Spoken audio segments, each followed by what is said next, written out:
கர்நாடகாவில் வாழும் சாமியார் என கூறிக்கொண்டு கோக்குவாக்கு வேலையில் ஈடுபட்ட இளைஞர் மீது போக்சோ வழக்கு பதிவு செய்யப்பட்ட சம்பவம் பெரும் பரபரப்பை ஏற்படுத்தியுள்ளது. ஆசி வழங்குவதாக பெற்றோர்கள் முன்னிலையில் சிறுமிகளிடம் அத்துமீறியவருக்கு எண்டு கார்டு போடப்படுமா? வெள்ளை புறாக்களை கையில் தவழவிட்டு தன்னை ஒரு சமாதான புறா ரேஞ்சுக்கு பில்டப் கொடுத்தவர்தான் இந்த மல்லிகார்ஜுன முத்தவா. தன்னை நாடி வருபவர்களுக்கு நோய் நொடி நீங்கும் என்று பிரச்சாரம் செய்தவரை வாழும் தெய்வமாகவே சாமியாரை பொதுமக்கள் நம்பி பூஜித்து வருகின்றனர். சாமியாரின் போட்டோவை தங்கள் வீட்டில் வைத்து அப்பாஜி என போற்றப்படுபவர் மீது குழந்தைகள் நல அமைப்பு புகார் கொடுத்தது ஏன்? நடந்தது என்ன?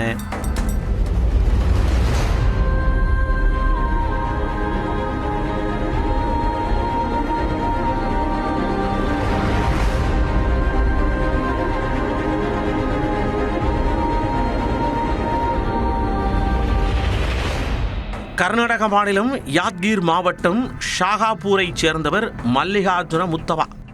இவர் தன்னை சாமியார் என கூறிக்கொண்டு ஊருக்குள் காவி சகிதமாக உலாவி உள்ளார்.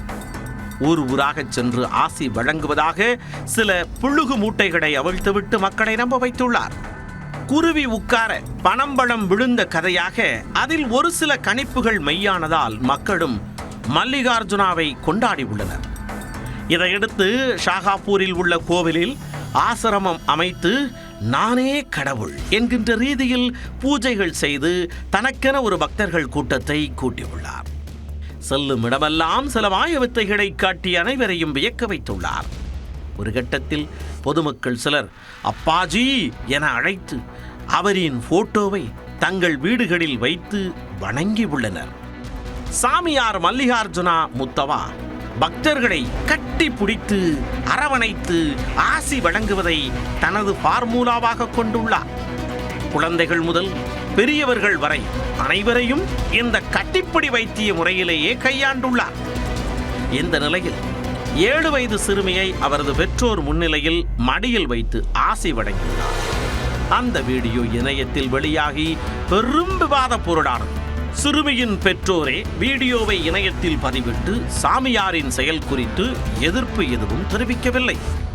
இருந்தபோதும் சாமியாரின் மடியில் இருந்த சிறுமி தர்ம சங்கடத்துடன் அசௌகரியமாக இருந்தது தெரிய வந்தது. இது தொடர்பாக மாவட்ட குழந்தைகள் நல அலுவலர்கள் காவல் நிலையத்தில் புகார் அளித்துள்ளனர். அதன் பேரில் சம்பந்தப்பட்ட சிறுமியின் பெற்றோரிடம் போலீசார் விசாரணை மேற்கொண்டு வாக்குமூலம் பெற்றுள்ளனர். இதையடுத்து தன்னைத்தானே சாமியார் என்று கூறிக்கொண்டு திரியும் மல்லிகார்ஜுன முத்தவா மீது போக்சோ சட்டத்தின் கீழ் போலீசார் வழக்கு பதிவு செய்துள்ளனர். தொடர்ந்து விசாரணை மேற்கொள்ளப்பட்டு அடுத்த கட்ட நடவடிக்கை எடுக்கப்படும் என்று போலீசார் தெரிவித்துள்ளனர். இந்த சம்பவம் மல்லிகார்ஜுன முத்தவாவை பின்தொடரும் பக்தர்கள் மத்தியில் பேரதிர்ச்சியை ஏற்படுத்தியுள்ளது. இந்த நிலையில் தான் தலைமறைவாகவில்லை என்று மல்லிகார்ஜுன முத்தவா தெரிவித்துள்ளார். போலீசார் அழைத்தால் விசாரணைக்கு முழு ஒத்துழைப்பு அளிப்பேன் எனவும் கூறியுள்ளார்.